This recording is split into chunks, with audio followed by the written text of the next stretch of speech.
Our next film is about Emmett Till, so be forewarned, it is a very painful watch. But it must be revisited because of the complete snub from the Oscars for not giving Danielle Deadwyler a nomination. The film opens in Chicago, August 1955. Mamie Till and her son Emmett Till are driving to the mall, singing along to the radio. At the store, a beluga security guard suggests Mamie try the basement, an offhand racist remark that unsettles her. Bo asks for a wallet, and Mamie buys it, but is eager to leave. At home, Bo performs along with a Bosco commercial, entertaining the family. Grandma Alma sends him to bed and tells him they'll see each other when he gets back. Alone, Alma asks Mamie what's wrong. Mamie admits she's anxious about sending Bo to Mississippi, fearing the racism he might face. Alma suggests she let him grow up, but Mamie says nothing. The next morning, Mamie helps Bo get ready.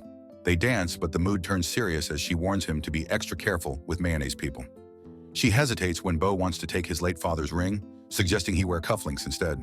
Bo insists, and she gives in. At the train station, Mamie hands Bo off to Preacher and Wheeler, asking them to make sure he stays in touch. Bo gives Mamie his watch before boarding. As the train pulls away, Mamie watches with worry. On board, Bo enjoys the ride until a conductor tells all black passengers to move to a separate car. Later in the cotton fields with cousins, Bo shows off his father's ring and jokes around. He grows bored and asks what happens to the cotton. Preacher explains the landlord takes a cut and the rest is sold. The others tease Bo for being a city kid. In town, they stop by a store. While the others play cards, Bo goes inside and flirts with the white clerk, Carolyn Bryant, calling her a movie star and showing her a photo. She grows uncomfortable. Simi pulls him out, but Carolyn follows them outside.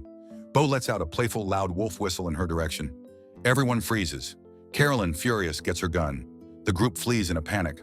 Bo, confused, doesn't yet grasp the danger he's in. Meanwhile, Mamie stares at Bo's photo at work. She tells her partner Jean she wants to take a trip to distract herself. Jean says he can't leave right away, but promises to go in a few days.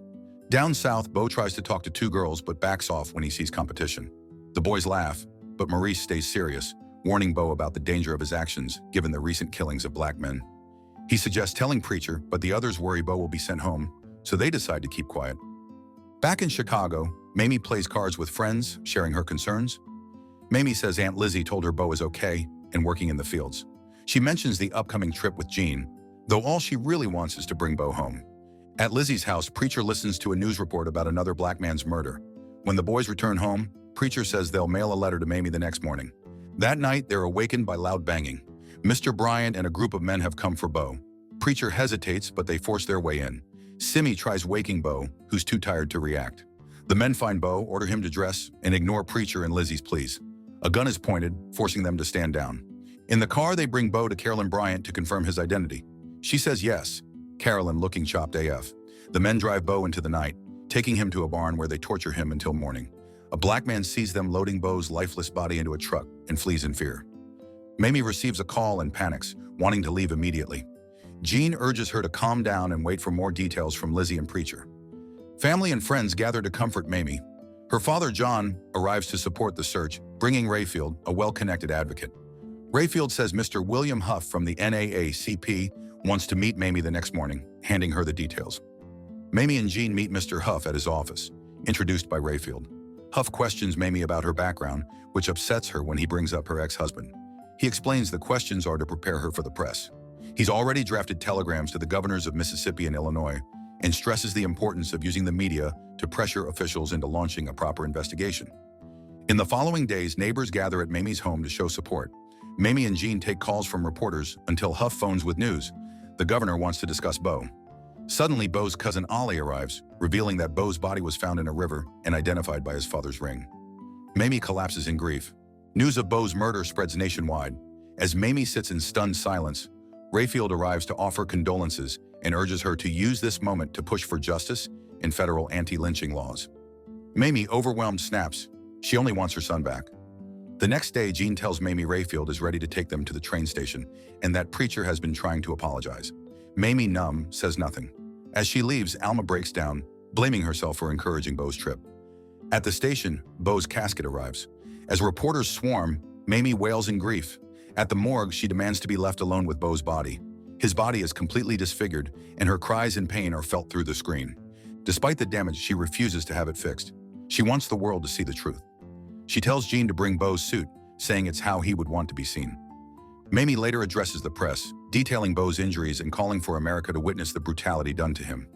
A photographer captures Mamie and Jean standing by his mutilated body, a photo that would spark national outrage. Flyers for Beau's open casket viewing circulate, causing mixed reactions. At the service, hundreds show up. Mamie pins Beau's photos near the casket just as Aunt Lizzie arrives and breaks down in tears. Mourners view the body, shaken by what they see. While reading the newspaper, Mamie learns that two fugly men, Roy Bryant and J.W. Milam, have been charged with Beau's murder. She's furious that Carolyn Bryant remains untouched and free. She is currently rotting in hell.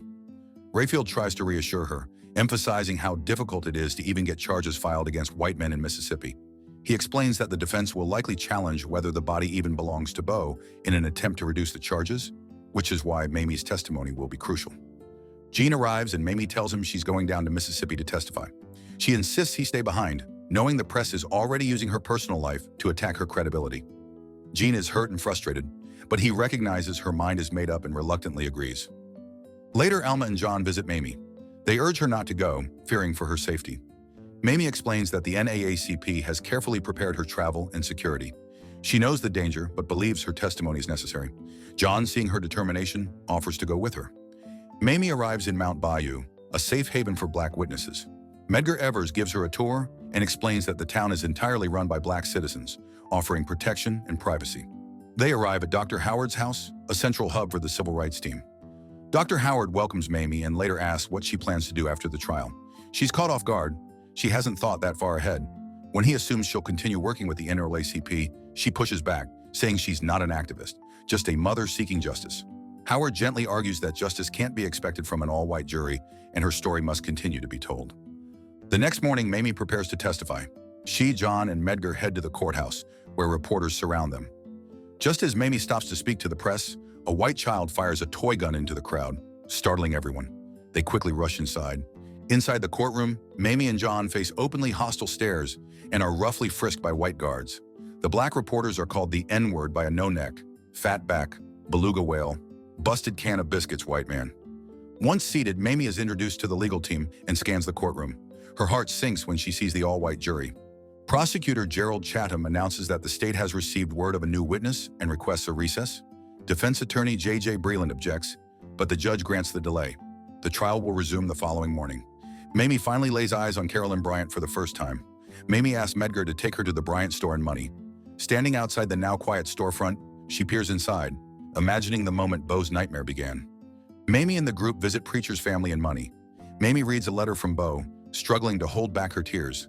The children offer apologies for what happened to Beau, but Mamie embraces them warmly, assuring them it wasn't their fault. Then her eyes catch Preacher's shotgun hanging on the wall. She steps outside to confront him about it. Preacher explains that if he had resisted or fought back, it would have meant death to his children and a manhunt for all black people and money. He admits that he will be testifying, then moving away after the trial. Later that night, Medgar and his team prepare to bring in Willie Reed, a key witness crucial to the case. Willie tries to run, but they chase and eventually corner him. Once secured, they bring him back to command center. While Willie struggles with his tie, Mamie steps in to help him, her emotions surfacing. While waiting for Medgar to return, Mamie and Murley sit quietly, reflecting on the risks others have taken in this movement. Murley shares how Smith and Lee, friends of theirs, were targeted and even killed for working to register black voters. The trial resumes with Preacher on the stand. He bravely recounts Beau's abduction by Milam and his men, pointing directly at Milam. The courtroom erupts with murmurs and unrest from the white spectators. Next is Willie Reed's testimony. His voice shakes with fear as he details what he saw, but he remains firm. Sheriff Strider follows, defending the defense's claim that the body was unidentifiable and accusing Mamie and the NAACP of fabricating the whole case to stir unrest. I bet his chin jiggles when driving. Then it's Mamie's turn. As Chatham questions her, he presents Beau's departed husband's ring as evidence. Mamie identifies the body as Beau's, describing with heartbreaking clarity how a mother simply knows her child. Overcome with grief, she breaks down in tears in front of the courtroom. When the defense attorney, J.J. Breland, cross-examines her, he tries to discredit her by highlighting Beau's insurance policy, naming Mamie and Alma as beneficiaries, and probing Beau's character and whether Mamie warned him against going to Mississippi. Carolyn takes the stand. Under Chatham's questioning, she fabricates an alibi claiming Beau harassed her and gripped her hand while asking her out, painting Beau as the aggressor, even calling Beau a man. Mamie, unable to endure the lies, leaves the courtroom. As they ride away from the courthouse, the radio announces the verdict. Not guilty. Milam and Bryant walk free. Looking out the window, the residents of Mount Bayou acknowledge Mamie with quiet nods of sympathy. Rayfield steps forward and calls Mamie to the podium. She delivers a powerful speech, thanking everyone who stood with her and urging the Black community to unite in the ongoing fight against racism and injustice.